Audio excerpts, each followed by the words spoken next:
Welcome to the Fearless Happiness Podcast, where we showcase phenomenal individuals who have overcome serious traumas, life obstacles, and challenges to find their own path to fearless happiness. Listen as Max Naist invites guests from all around the world to share their experiences and spread strength, hope, and faith. This is the Fearless Happiness Podcast, and this is Max Naist.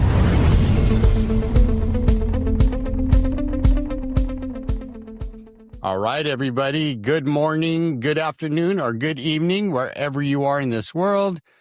This is Max from the Fearless Happiness Podcast, coming back to you again with another amazing and special guest, Ashanti Branch. But what I like to do, Ashanti, is have you introduce yourself, who you are, what it is you do, and then you and I are going to rock and roll. Well, first of all, I'm thankful that you have me here. Thanks for being with you. I don't know. I feel like I'm tongue tied. I think I'm so excited to be in this conversation. I'm Ashanti Branch. I'm from Oakland, California. I was raised by a single mother. I'm a son. I was the oldest of four. I'm a big brother. I was raised as a fatherless son. My father died before I was born. So when I think about all the different hats and metaphorical masks I have to wear, they take on a lot of different titles and roles. But I think early on my journey, I was just trying to figure out what it meant to be a man when there was no man at home teaching me how. And so, it's been a long journey. And I think every day I get to do this work. I get to support young people around their own development and growth. Our primary work started through an organization that I'm the founder of called the Ever Forward Club. That was started in 2004. I was a first-year teacher. And so it's hard to believe that it was 22 years ago. But what I realized as a first-year teacher was that there were smart young men in my classes who were failing algebra. I'm like, look, you're too smart to be failing this class.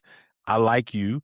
There's a lot of these teachers who don't like you. So go fail their class, but don't fail this class. You know what I mean? Right. But I was really trying to help them see that their ability to pass wasn't in anybody else's hands but their own.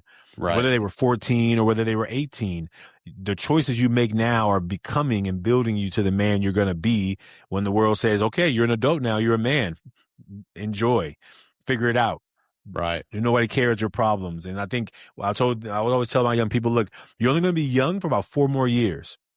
And after that, you're going to be old the rest of your life. So in these next 4 years, while people still remind you about deadlines, while people still will pull you along and help you, sit you down and bring you at lunch and do some work with you, invite you to come in after school on their time to support you, take full advantage of it, because after this, it's all on you. And if you don't get it, no one's going to care that when you were 14, this one teacher didn't like you.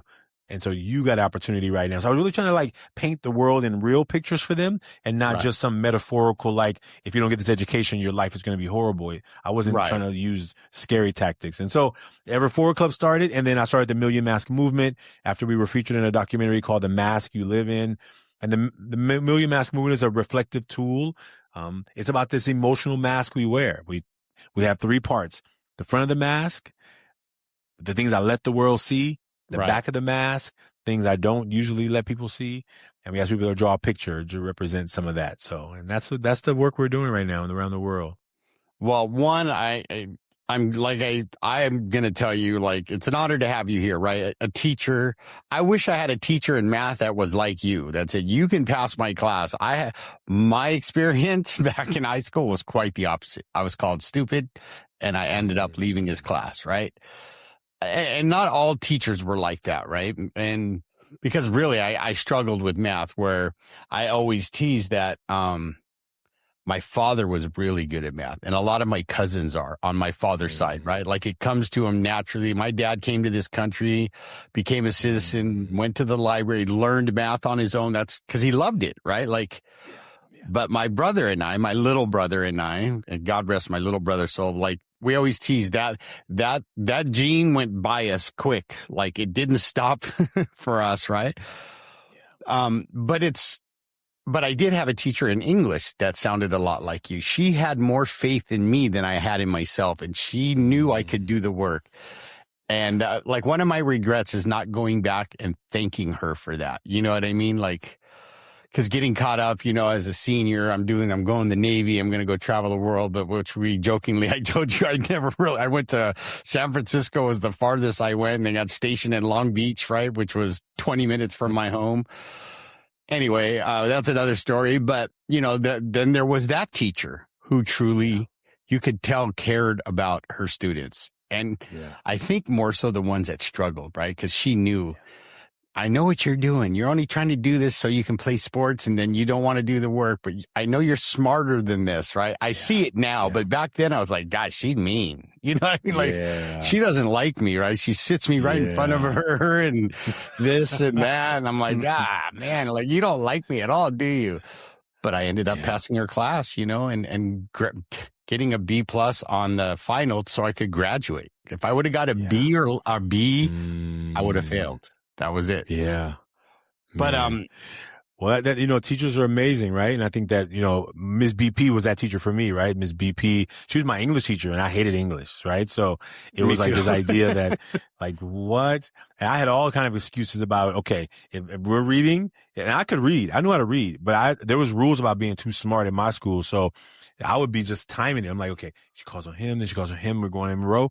I'm going to the bathroom when he starts reading, right? And I'm going to be in the bathroom for at least 15 minutes. Because when I get back, they're going to be past my seat. And she would always be like, oh, Mr. Branch, you returned. Let's get you caught up right here. I'm like, no. You don't get why are you tripping? Like, hey, I don't want to take his turn. Let him go. You know what I'm saying? Get me the next day. Get me the next time. Right. She's like, no, we're going to get back to you. We got you. You're here.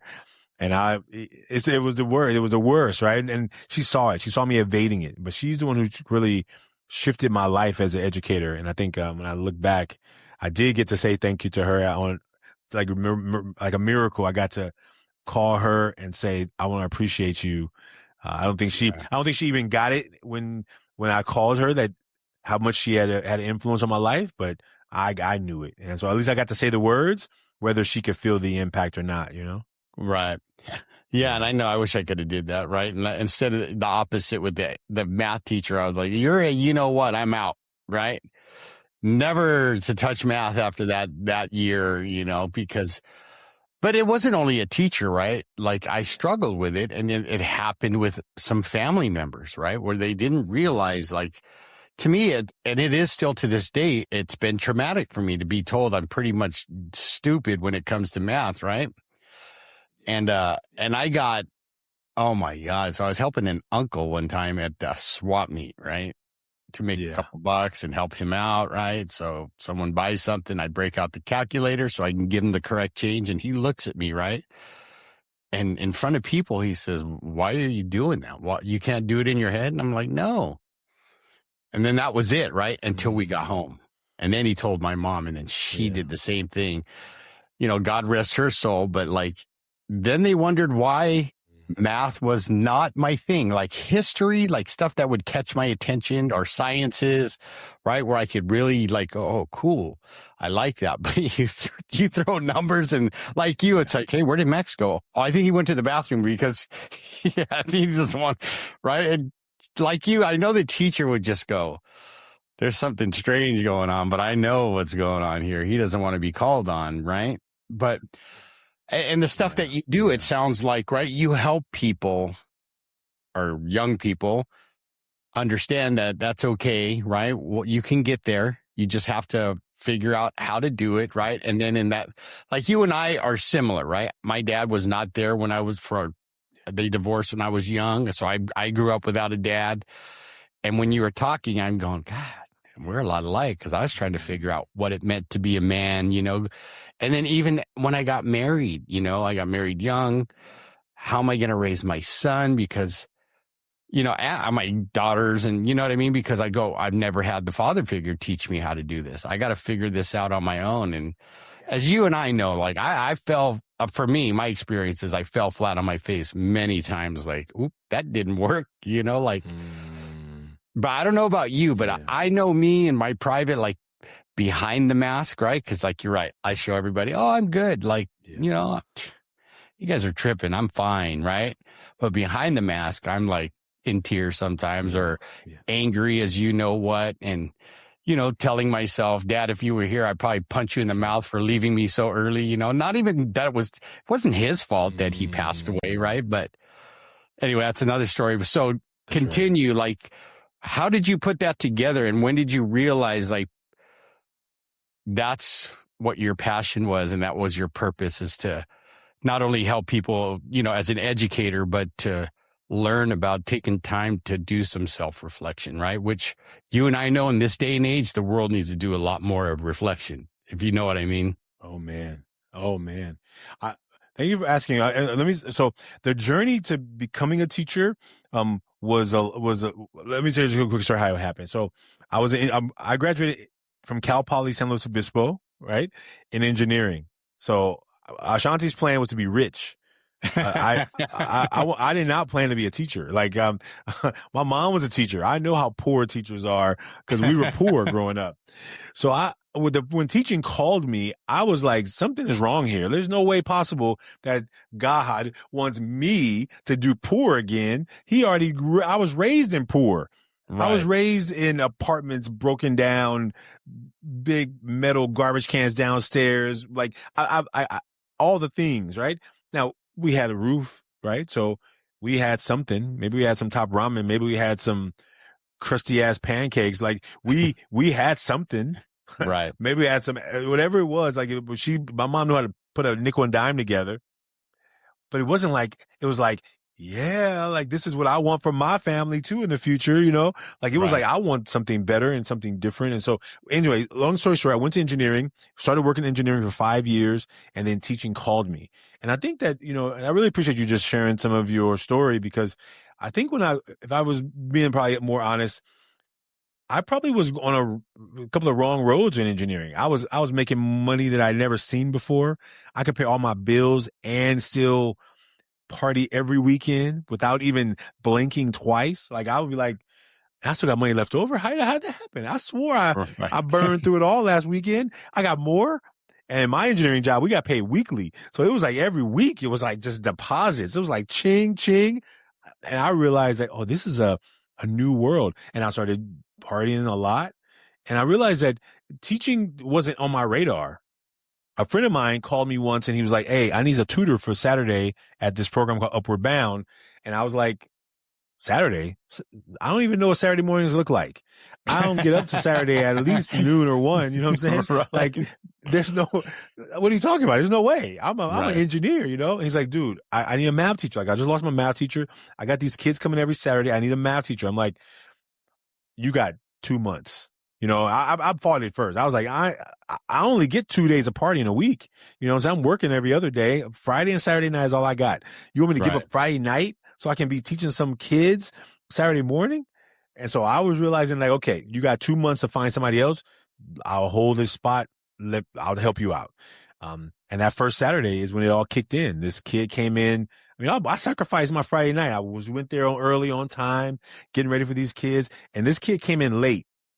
And he's like Norm from Cheers, right? As soon as he comes in the door, everyone's like, Damon. And so I'm like, who is this kid? Like, who is Damon? So Damon comes in. Damon got to get a hug to everybody. Everybody gets a hug from Damon. High five, handshake, like everybody.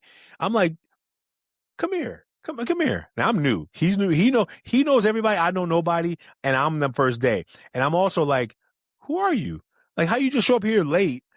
I just sacrificed a whole night of partying for you, and you show up here late. like this is your like red carpet. I'm like, you don't sit down here in the front today. He's like, oh no, I sit in the back. I'm like, not today, you don't. not today, you don't. Today, since you showed up here late and got to go give a hug to everybody, all 30 people in this room, you don't sit here in the front with me. You know what I mean? And so I realized that moment that he started mugging me. He started giving me these looks, right? Like, who does this dude think he is? So in my mind that week, preparing for the next week, I was strategizing what was going to happen if Damon showed up late. I was like, I dare him to show up late again. I got a plan for him. Now, listen, I'm only supposed to be in this job for 2 months. Like my buddy is I'm only here for 2 months. Why do I care so much? Because there was a seed already planted in my soul that at heart, I was a teacher. But my ego was like, there's no way, because teachers don't make money. And am not going to be in a job where I'm not making money. So that's how it happened. It was like these things were calling. Now I didn't just go become a teacher right away. I saved my 2 months and I told my buddy, look, I'll stay longer. And I felt invested in those young people. And then when this calling on my heart again came to become a teacher, I was more ready. And, and so teaching as a teacher, I come into teaching not as a person who's always dreamed of being a teacher, because I didn't. Right. If I was being honest, sometimes I was like, I didn't want to be a teacher. Something called me into this thing and I couldn't keep running from it. I mean, I could have. I imagine there's plenty of people in jobs that they hate, but they got stuck, right? They got stuck with a mortgage. Right. They got stuck with family. They got stuck with responsibilities that the money couldn't let go. Right. So luckily at that point, I had none of those responsibilities yet. And I thought I was coming to teaching for a couple of years and go back. I literally thought I was going to come do it, make a couple of, give my little Peace Corps time, service to the world. And then I was going to go back to the money. And, that was 24 years ago. And I've looked back. I haven't gone back. I'm not in the classroom anymore. I'm now running this organization, but it was a journey of like having to see the classroom, see what was happening in schools, seeing, I've been a bad student before, so I know how bad students are treated. And so when I get a kid in my class who is used to being the bad kid and I don't treat him like he's expecting to be treated, he still wants to respond to me in ways that he thinks I'm yelling at him, even though I'm actually being really kind. Right. I learned that from my journey of education I was helping young people hopefully see a shift in how education could be. And so we just try to make school fun. That's how the Ever Forward Club started. I was like, look, I had young men who would rather me kick them out of class than for me to tell them how smart they were in front of everybody else. Like they would rather put up a fight, like literally a physical fight, than to me to embarrass them like that by telling them how smart they were. And I'm like, dude, you rather argue with me than me help you? Like, what's going on here? And I realized that was their mask. We weren't using the metaphor of a mask back then, but I was seeing this behavior. And so when I started the Ever Forward Club, I was like, look, I'll buy you all lunch once a week. In exchange for lunch, teach me to be a better teacher. What am I doing wrong? Because I think I'm smart. And I can tell you're smart, but you're failing my class and these other teachers' classes. So what's going on? What am I missing? Teach me. I'll teach the other teachers. And therefore we can make school work for you too, because you're smart, but you're not acting smart. And so there's something going on that we're missing. And that's how it all started. That's how it was a journey of like figuring it out. Because I think that oftentimes we miss the fact that there's so much happening in the minds of teachers, because it's not like I get to do it like a doctor. I don't get to be like, oh, you're my one patient for this moment. I get to talk to you and look at your stuff on the computer and have a conversation with you and then diagnose what's going on with you. No, I got 30 of you at the same time, all talking to each other, at no one. And I got to figure out how to give you what you need so that you can be successful in this academic class, knowing that you came from 30 different homes, 30 different experiences, 30 different lives. And look, I'm not making that's hard work. And so since teachers are expected to do that, and yet we treat them and we pay them like peasants, then we expect them to continue doing this hard work, in all the conditions that we create for them. The way our kids come to school, stressed out, afraid, worried, definitely what we see in our world today. And so teachers are more than just subject matter, right? They're counselors, they're mentors, they're doctors, they're sociologists. They're everything in one. You know what I mean? Like I agree with you, right? Because as I get older, I've gotten older and matured and look back at some of the teachers, that I treated disrespectfully because I thought it was funny, or I'm trying to be the cool kid in class, or I just didn't like them. I realized, and plus my wife works at the high school here locally, and those are some of the lessons I learned, right? Because her current students will walk up to her and go, "Miss Lisa, I love you. Thank you for, always being there." And what's cool, we go into town to go shopping, and an old previous student will go, "Miss Lisa, how are you doing?" And then they'll look at me and go, "Your wife is amazing. She taught me, she believed in me." And she's not a teacher, but she helps teachers with behavioral modification in the special ed classes, right?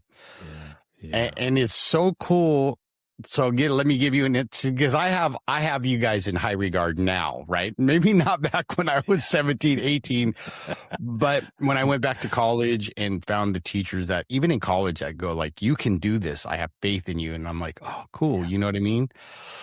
But like, here's an example of what you're talking about, what I love, right? So we go to the senior night soccer game of one of our students. He's a senior this year and it's senior night. So they get to do this little walk down before the game. And you know, the announcer is telling him, this is a quote from this student. This is, you know, he's with his parents. And every one of them always gave their favorite teacher, right? Like so-and-so likes this teacher. And this one specific student that my wife has had since he was a freshman says, oh yeah. And Miss Lisa is my favorite teacher. Thank you for always being there for me and teaching me how that I could do this, right? Because he was in, you know, he's in the classes like we talked about before, like they don't want to learn. They're bad kids. So we're going to put them over here and we're going to treat them this way. And that's how I felt you know what I mean? And when I was growing up, that's how I felt in school. Sometimes I go, oh, you want to put me in that? I'm going to show you how good I can be then. Right. I wasn't bad, but I was the one that was right on the edge. I could be good and I could be like the jerk where they just go, get out of my class. Right. I don't want to see you. But I hold teachers like I do too. I believe you guys are very underpaid for the work that you do. Yeah. Right. Because I can look back and say, God, you know, I can remember an art teacher when I was having a hard day, she knew it and she would put her arm around me. It's like, are you all right? You know, we're going to do that. We're going to get through this class today. We're going to have fun. Right. And I can remember like, that's when you would go, okay, someone cares. Right. Like, and like you, I had a single mom. So I knew she was doing her best to put the roof over our head, food in our bellies and make sure we had, you know, our Van tennis shoes and our, you know, our whatever we liked. But like you, it's like, man, like I was a jerk. You know what I mean? Like I wish I could go back and tell some of the teachers, right? Sorry for being such a jerk, right? Because I thought I wanted to be cool. And I'm not just saying that because you're a teacher, but since this topic is coming up, I think we need to treat everybody like that, right? Well, we don't know what you guys are great at seeing a student come in and going, okay, there's something going on with a student, right? How, you know what I mean? And then imagine 30 of them, right? All different. Like at the end of the day, because as a counselor, right? When I do the same thing at the end of the day, I'm like, that was a killer day, man. Like I need to reflect. I need to decompress, right? So that I don't let it build up until the next day and then start like lashing out because I think, you know what I mean? But, I guess what I'm getting at is, right, you know, because those are the challenges I want to find out about you now, right? Like when you decided, okay, teaching is my thing. I'm going to do it. When you had those tough days, what were those challenges who have shaped Ashanti, who he is today, right?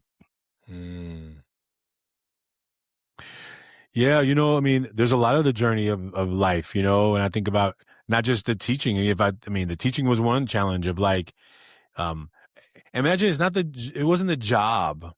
It was the ego, the heart, right? Because as an engineer, there's one thing when you tell people is imagine you think about if you've ever had two different careers, you tell somebody about this one career and people get super excited. They get like, wow, that's amazing. Right. And then you tell them about this other career and they're like, oh, okay. You know the difference, right? So as an engineer, you know, you're in a club or you're somewhere, you're like, oh, so what do you do? Because everyone asks you what you do. Oh, I'm an engineer. They're like, what?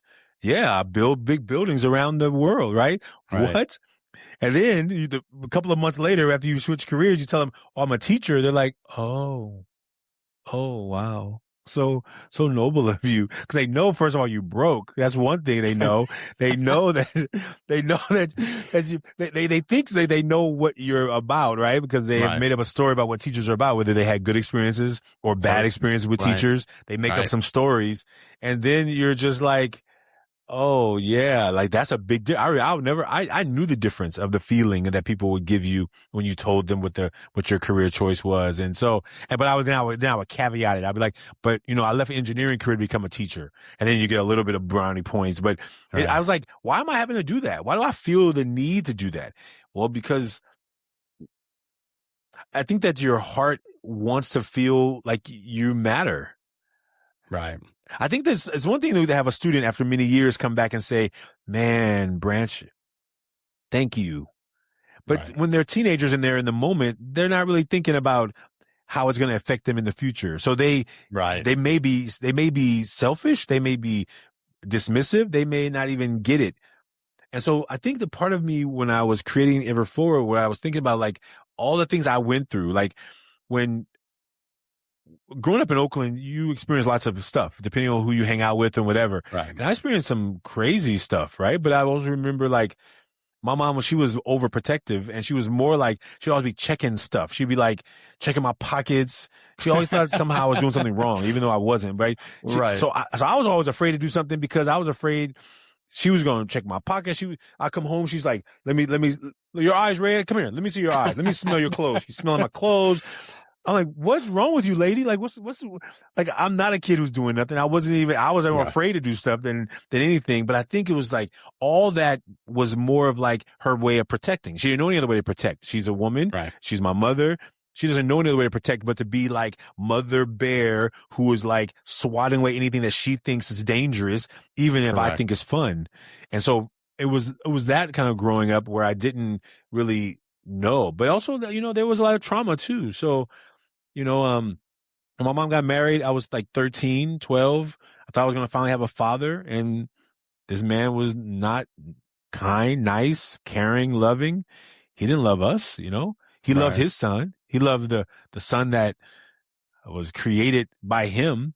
And the rest of us, we were the peasants. We were just there to serve the prince, Right. And it became very ugly in home, right? My mom took his side a lot of times, and I felt like, how dare you? Like, what's wrong with you? Like, so my relationship, I feel that right there. Yeah. Like my relationship with my mom began to suffer. So it's like, there's childhood stuff that happens that, I'm a dude with gray hair. Like, how am I still feeling this feeling, right? Because it never got dealt with. Right. There's nobody to talk to about it with. You just stuff it. You stuff it. You bury it. And I think what I saw with young people, they were doing so much burying that they were exploding. They were like taking it out on other people. So I'm a teacher, right? They need somebody to take it out on. I tell them, put your pencil away or put your paper away or whatever. And they need somebody to take all this stuff that they've been bearing out on. And hey, I'm a good excuse. So hey, I'm gonna yell at Mr. Branch because he ain't gonna yell. He may yell back, but he ain't gonna hit me. I may cuss at him. He ain't gonna do nothing to me. So I became like this punching bag for a lot of them. And I'm like, hey, I ain't your enemy. I ain't your enemy, buddy. I'm not sure what's going on right now. And so I think what was happening along the journey of becoming a teacher was like, I began to feel those things coming back up of like, oh, this kid is having a meltdown. He wants somebody to blame. He thinks he should blame me. I could puff up my chest just as much. You know what I'm saying? I got a loud voice. I got a big stature. And sometimes I was doing that. And then I realized that wasn't the answer. The answer wasn't me punching back. My answer was me, wait, what's happening here? Let's take a step outside. I'm not sure what's happening right here because you're treating me like I've harmed you and I barely met you, And so I think what it was my learning of like all the stuff I went through, watching these kids come to school, going through whatever they went through. And I wasn't coming in as a teacher who only cared about your academic. I cared about you. And it was those were the lessons that I think were what helped make me not only, I think, a good teacher, but also who was doing more than just teaching. When I started the Ever Forward Club, I told these young men, look, like, tell me what I'm missing. Cause I know that I can do better at this, but you can't just not do work. You know what I'm saying? Like, you can't just be in my class and I just pretend I'm not passing you because you're a nice kid. Right. You have to earn this pass. You're capable of it. And I think it was like me shifting the gears of trying to be like, I know everything to I know nothing. And I'm asking you to teach me so that I can be better able to serve you.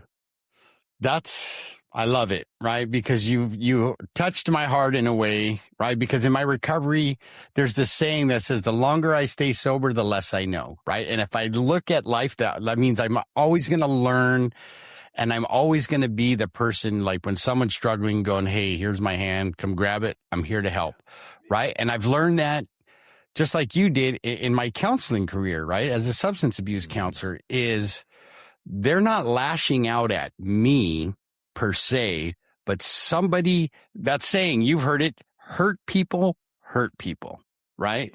And until I can get to know them and what's really going on, I cannot.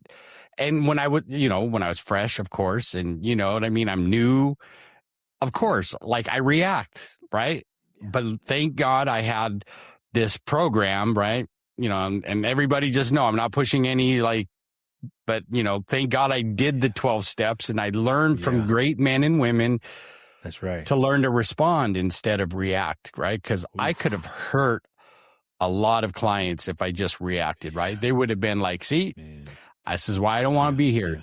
Because Max, he's a jerk, right? He doesn't know what he's doing.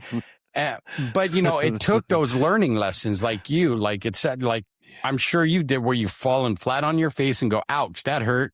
But what did I learn? What can I learn from that and do better? And I do exactly what you do with my clients. I tell them, you tell me what I can do better so that I can help you and support you in this journey.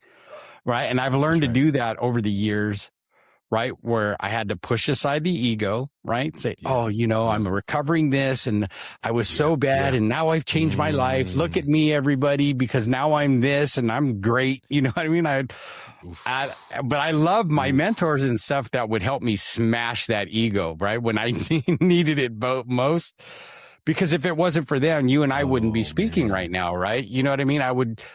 Who knows where I could be, but this is where I knew this was going to be a great conversation, right? Because every time I think to myself, when I have to reschedule, we got this happened or this happened, I go, because God is fine tuning this conversation. So when they meet, it's going to be great. Right. And that's right. Like I said, from coming from a perspective of teachers suck. They don't know how to teach, right? They're mean. They don't like me too. You guys are underpaid. I love you guys. I think we need to pay you like double all of your salaries because of what right? And I hate to say this though, but tell me if I'm wrong, Ashanti, but like in Oakland, right? A lot of Oakland is synonymous with gang life, right? Like poor and just having it rough there, right? And like you kind of alluded to how you grew up, not having a lot of money. That was probably an element that was tugging at you, right? When you were growing up. Yeah. And for you to tell a kid that grew up, because I'm only telling you because I know from experience from talking with my wife, right? Where you're talking to a kid and there's some stuff going on. Yeah. And when you tell them, hey, I have faith in you, you're smart enough. That's right. They look at you like at first, like you're speaking a foreign language. No one's ever talked to me like this. So what do you want from me? Right? Like, I don't have nothing to give. So what do you want? What is this all about? Right? Until they finally realize, no, Mr. Branch is he cares. Right? Yeah. But because you've been doing it for so long, it's like sometimes a hard shell to crack.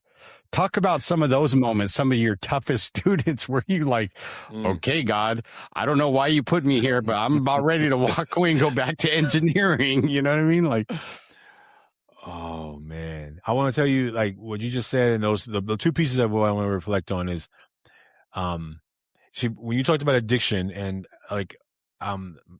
mine were food, right? So when my early trauma, I was sexually assaulted at 8 years old at a camp. I didn't tell my mom about it. I was the oldest. Like, first of all, how dare, like, I blame myself for like somehow letting it happen. I knew that my mom, if I told her, I knew she would have flipped out. I mean, she gets mad when I forget to sweep the floor. Like, no, like somebody did something to me, right? So like, I was like, well, if I tell her, she's going to go crazy, and then she's going to get taken away from us. And so at 8 years old, I'm making adult decisions to protect me and my siblings' future. So I had to stuff it. And so the way it was always good to be able to stuff it, because I was a stocky kid, was just, I wasn't thinking, how do I deal with this pain that's going on inside of me? I just was looking for comfort, and I went to food. And you're a big kid. People think you like to eat, and you do. And so you turn it on to food, and food became the thing, and food and candy and all the delicious things just to numb away what I couldn't deal with. I wasn't able to deal with. And I didn't realize that food addictions until I became an adult, when I thought I just liked to eat, but I realized I didn't realize I was using food for comfort. Right. And I realized, that's what's happening. And the reason I say food that was your escape, just like drugs for an addict. You know what I mean? That was absolutely. That's how you numbed all those feelings. Cause at the moment you were getting the endorphins your body and your brain needed, because you said, oh, food, good. Just like if it was me, oh, drugs, good. I don't have to worry about anybody else now. I'm where I need to be. Right. Exactly sorry for interrupting, but I want people to understand that addiction is an addiction, whether it's gambling, food, sex, drugs, alcohol. It all affects us in the same way. The same receptors, right? And and it's just as damaging as someone doing a drug, right? Absolutely. And that part of the journey of, like, as a teacher, when you see a student acting out in a certain way, they're trying to solve some kind of situation, some kind of problem. They're looking to solve all their own problems. And sometimes you're trying to tell them, listen, I don't know what's going on with you, but listen, somehow what you're demonstrating in class is that you don't want to be talked to. You don't want to be helped. You don't want to be cared about. You don't want to be smiled at. Like, everything I'm trying to do, you are punching it back like I'm somehow trying to harm you. And I don't know what you've been through, brother. Right. I don't know what's happened to you in your life that has got you so angry at people who are trying to help you, but it wasn't me. Right. Like, it's not me. I didn't do it, but I'm asking you to, like, help me help you, because ultimately this is not my life. This is your life. Right. You know what I'm saying? And I think what I learned in the journey of, like, not only education, but also my own self, is I was seeing mirrors. I was seeing mirrors of angry little young men, maybe they're not little, but angry young men who were just, like, raging out. Today they call them crash outs, right? Like, I watch these videos now and I see a student crashing out. Oh, I'm like, that's an emotional landmine right there. Right. It wasn't that one little push. It was the 20, 30 other pushes that they ignored. And now they breached the line. Right. Now what we got an explosion happening in the middle of the hallway. And everyone's like, why did he take it so serious? Right. Well, you just missed the fact that he was already full. You stepped on the landmine. Yeah. And that's what we continue to see. Right. The old saying is, that was the straw that broke the camel's back. But people don't remember, that was the piles, right? Of not having an out, like, or someone to talk to you. And, thank you for being so open and vulnerable, right? But, being sexually assaulted when you were young, how did you, right? Tell the audience, because this is a big part of my podcast, is, like, talking about those kind of traumas and struggles that you've gone through, right? Thinking, because you're the oldest son, right? Yeah. I've got to hide this because I don't want to upset mom. Yeah. I don't want to upset my other brothers, right? And how did you finally recover from that and deal with that? Did you get therapy? Did you finally talk to someone and go, hey, this happened when I was a kid? How did that go? Man. So it was 2016. I was in a fellowship at the D School at Stanford University. We were building the Ever Forward Club, really trying to figure out how to grow the movement. I had some colleagues with me at a workshop in Oakland. A man in that workshop, when we do our work around the mask, we go around and people share something they're willing to let people see and know about them. And he shared in this circle that it had happened to him when he was young. Man, I heard when I heard it, up until that moment, I had pushed it so back far in the recesses of my brain that I forgot about it. The addiction had taken over it, and I couldn't even tell you why because my addiction, it wasn't like I was stealing food to eat. I was just going and buying a bunch of unhealthy stuff, and I was eating it because it was mine, right? Right. So when he said that in that workshop, something like a light went on, a connection happened. And I'm like, oh man, why am I feeling so deeply impacted by this, this man telling the story? And I remember the workshop ended. We all went home. We packed up the materials. I get home, and that next morning, like he was still, his words were ringing in my ears because he shared some of the details of the story.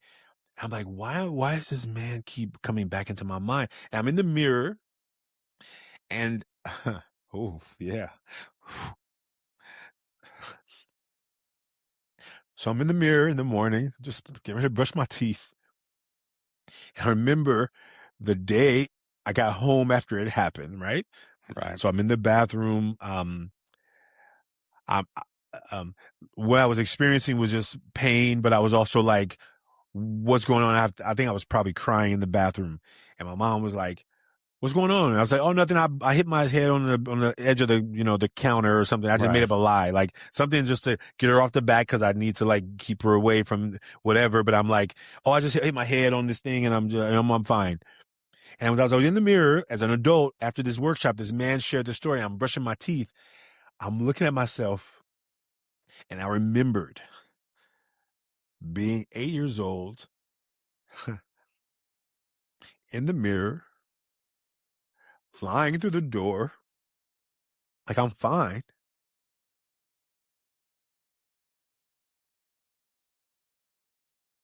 Like I knew my mom loved me, but I didn't know if her love could survive that story.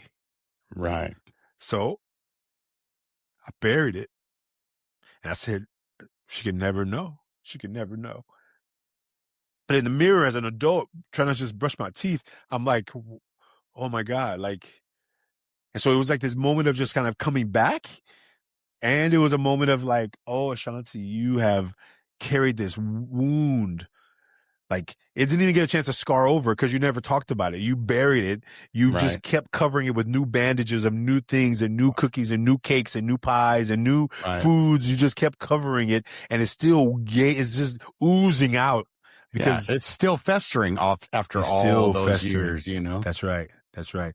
And it was that moment of like, okay. And then I was as an adult now. I'm like, oh, I can definitely never tell this to nobody. I don't have anybody I trust to tell this to. Are you crazy? Like, what's going on? So then I'm in an adult mode, remembering it again, but also like, oh, I can't talk about it. And I think it wasn't until just moments I went to a men's retreat, and I remember at this men's retreat, I said it for the first time. Like I mean, it wasn't like easy. It was like, oh, let me just tell this. It was like, I was avoiding doing the hard work of like letting go of it so it could start healing because it wasn't ever healed. Right. I buried it for 20 plus years as an 8-year-old kid. And it was that moment of like, this is what happens. And so now as an adult, me being able to go back and let that little boy know that I'm sorry you felt alone. Right. I know that you did the best you could to try and be the big brother for everybody, to be the oldest son, trying to be responsible and carrying all your own stuff that you couldn't talk about. And that's that. So I don't know that I'm still working through it. I still feel it right now. Like it's not a wound per se anymore, but it's still raw because I don't. And I think I'm still, I mean, I think I've found healing through helping others to know that they don't have to do it alone, that they don't have to try and figure it out by themselves if they don't want to. If they want to figure it out by themselves, I know what that's like. I'm not going to tell you it's going to mess you. Like, hey, I've had a good career. I've had a life. I'm doing the best I can. But I found so much peace on the other side of like, I'm not alone and I don't have to pretend like I am. Yeah. And I love that. Right. Thank you for being so open and honest and right. Courageous in my book, right. To show that still hurts, right? Like you're right. It's a process that is ongoing, like in recovery, right? Like I am not cured because as soon as I forget all the hard work I've done and go, for instance, if I said, hey, Ashanti, I'm good, man. Let's go have a beer after this, right? Like that could happen if I'm not careful, right? And I know there's, and I'm not pushing any specific way to get clean and sober or heal old wounds, right? But what I've learned, like Ashanti did, is I didn't have to do this alone, right? When I got to the dreaded 4th step that they talk about in the 12 steps, it was more dreaded the first time when I just kind of go, oh yeah, I'm going to tell him this, but he's not going to know that. I'll tell him that, but he's not going to know this. Right. And then 4 relapses later, I figured I was still holding secrets and I was still hurting. Yeah. And the only way I knew to cover that pain up was to go back out and do the research all over again. Right. And the 4th time was only a one-time use, but it felt like I was out there again for 20 years going, oh my God, I can't do this, right? Like I can't, like I got to do something different. And I've shared this on the podcast before, man. I literally looked in the mirror and I turned to, and I looked up and I said, God, I give you this promise. You keep me sober. I promise I will do the work to stay sober. And I've been here over 22 years now, right? And but the thing is, like you, I didn't have to do it alone. And the people I help, I let them know you do not, whether it's with me or in a meeting or whatever you find your tribe and do it with other people. Find your connections, I say, because I learned something from a journalist on a YouTube talk I saw, a TED talk. And he goes, everything we know about addiction is wrong. Right. So he goes through this whole thing. He talks about addiction and I love repeating this because I want new listeners to hear, if they're new listeners in my audience. He says, what is the opposite of addiction? Right. And you can hear the crowd going, sobriety, recovery. Right. Yeah. And he goes, no. And he goes, what I have found the opposite of addiction is connection. We need to love on our suffering addicts instead of shaming them or sending them to prison or jail because they're only doing what their DNA is telling them to do, right? Because I have addiction on both sides of the family, right?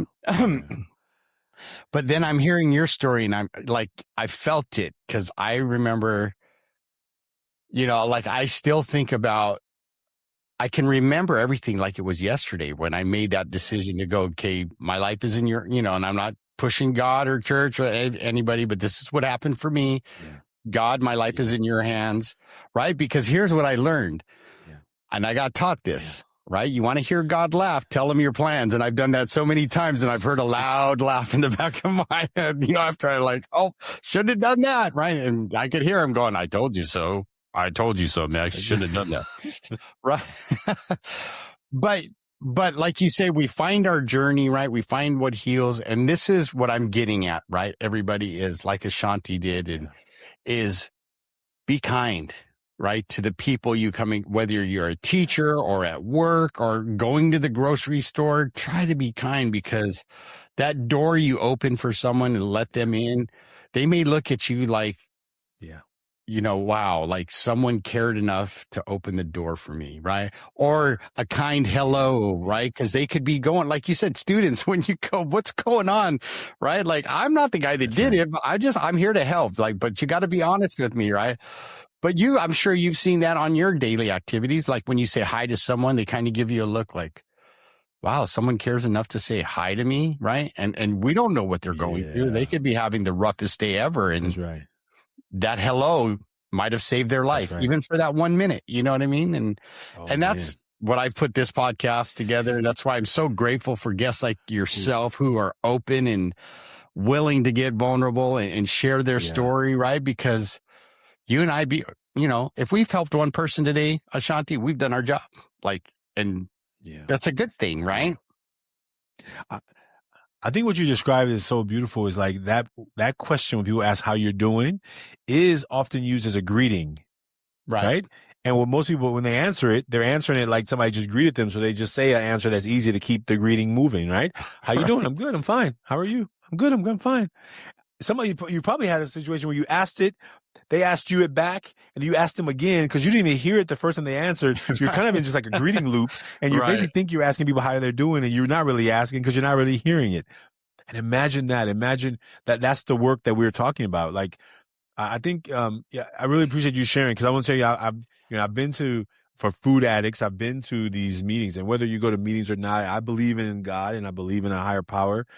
I'll never forget the first few times I heard them read these promises, right? Like, Right. of like what happens on the other end of this, the bottom of this bowl, the bottom of this pie, the bottom of this pie, the bottom of this, like whatever I was using as the substances. I didn't even think of it like that because I just like to eat. I'm a big guy who likes to eat, right? Right. But these last two promises that I want to share, there are two that always come back to me, even though I don't go to meetings per se anymore, but I know that I'm in this journey. I've been literally on the last 5 months on this plant-based diet, really trying to reclaim my health, right? My health through the things I eat. Number 11 of the promises says, we will intuitively know how to handle situations which used to baffle us. And I'm like, oh yeah. And on Friday, after I had a long week and I just want to go to Nation's Burgers and get a burger and a pie. That's what I thought was the way of dealing with all the stuff I didn't want to talk about or think about, the Right. disappointments of the week, the frustrations of the week, the not completing that deadline or whatever. And then number 12 said, we will suddenly realize that God is doing for us what we could not do for ourselves.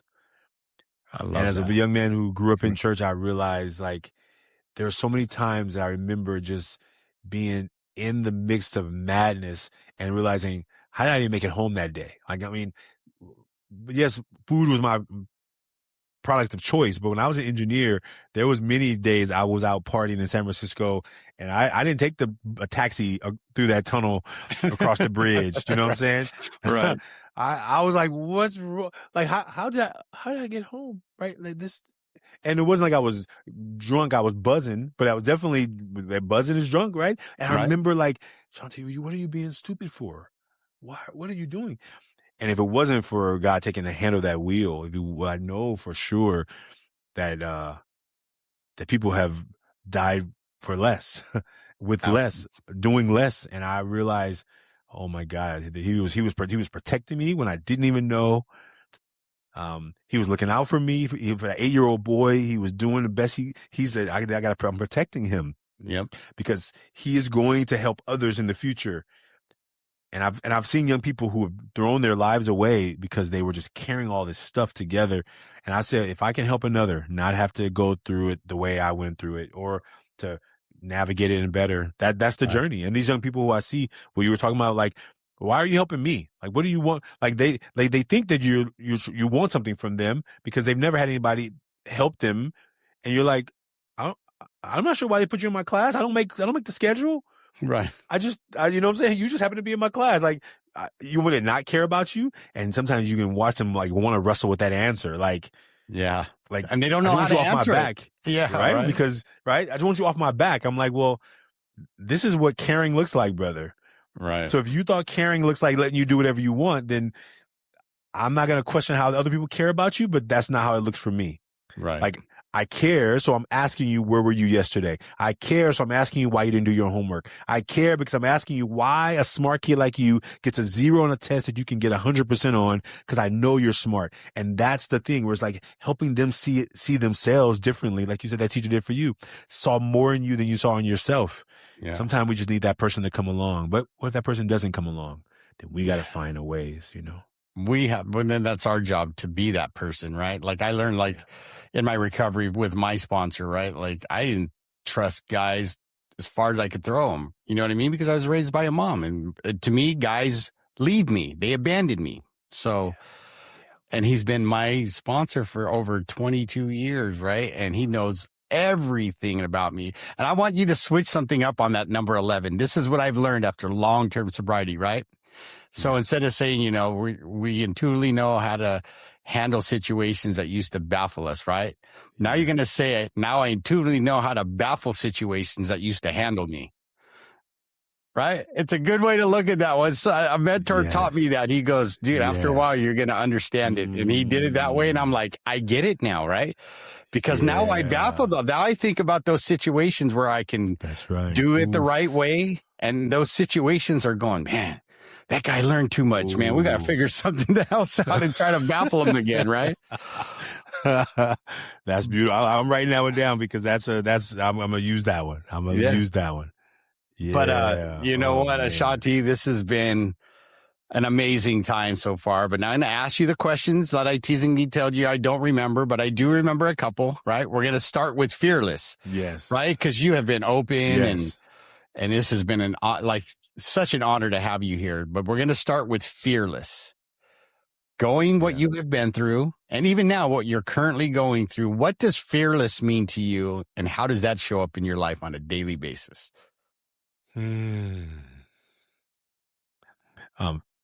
Today, fearless means to me that I am not, or nor have I ever been expected to never have fear. But I've been asked myself every day, can I fear a little bit less than I did yesterday? Can I be afraid a little bit less than I was yesterday? And every day I can be a little bit more fearless than I'm on a journey towards the way I really hope to be able to live my life. I love it. Wow, that was good. How do you follow that up? Like, I don't know. If anybody was behind Ashanti, they'd be going like, I can't follow that one up. That's good though, right? That's how courage is built, right? If I could be a little less afraid than I was yesterday, then I'm going to do it anyway, right? Yeah. I love it. Love that. Yeah. We're going to ask my next question, happiness. And you see, I put a Y in it. I did that on purpose. Sometimes I get guests and they go, you spelled happiness wrong. I said, no, I didn't. I did it right. But knowing I put a Y in that, what does happiness mean to you today? And how does that show up in your life on a daily basis? Yeah, thank you. I think I have given up the idea that my job in life is only to be happy. I think at some point I was always like, why my life is so miserable? Why my life is so, but I was not accepting the moments of happiness, then joy that came. I want to find joy. Right. And so I think I've learned to be finding ways of like knowing that my life is meant to be a mix of all the emotions, all the experiences that can possibly come, and hopefully lean towards more joy in them. Right. So I think for me, happiness means I am on a journey of doing and enjoying the days, knowing that some days are going to be good days and some days are going to be tough, and maybe even I would call them some bad days. But I'm going to continue, looking to where I think my strength comes from, which is a higher power than me. And I think that, I hope to be able to invite others. Definitely when I meet those young men who I see or how they show up in my life, or when I meet young men who are just walking around just angry, I love just to say, hey, can I ask you a question? Like, what has you so in this mood today? Right. And maybe they don't want to answer. Maybe they don't know what to say, but I try and like let them see that I see them. And I'm whatever has happened, I can't fix it. I'm not here to try and be a fixer. There's nothing, you're not broken. There's nothing to fix about you. Right. I hope that you know that everything that happened to you, if you're still here, you survived all the worst days. And maybe those lessons were here to help you help someone else. And so that's. I'm laughing because I got to tell you, I know you're a lot like me, because I know when you see those angry people, like what, you know what I mean? I know if you're like me, you probably just want to run up, hug them and say, it's going to be okay. And then walk away real quick and watch the look on their face. Like, what was that all about? Right? Just like I said, here's a hug, man. I love you, man. It's going to be all right, man. You don't have to walk around like someone just, I always say, peed in your Wheaties or something. You know what I mean? Like, come on. But I know you probably think the same way when you see those students, right? Like, I know they're having a rough day. I just want to give them a hug and tell them it's going to be all right. Just put a smile on your face, right? It's going to be okay. Yeah. You're here. You've already did half the battle.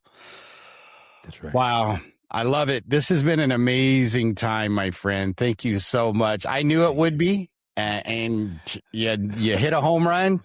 I mean, we could keep going, I bet, you and I, and spend hours on this podcast. But now I got to ask you, right? If people want to reach out to you, Ashanti, they want to get a hold of you, they want to ask you about your program or get to know you better, how do they get a hold of you? Yeah, I so appreciate you for that. They can find our organization and the work we do at Ever Forward Club, all together, no spaces, everforwardclub.org. And if they want to check out the Million Mask Movement and anonymously share their 3 words on the front and 3 words on the back, they can go to millionmask.org. So everforwardclub.org or millionmask.org, and they'll find me there. I'm easy to find.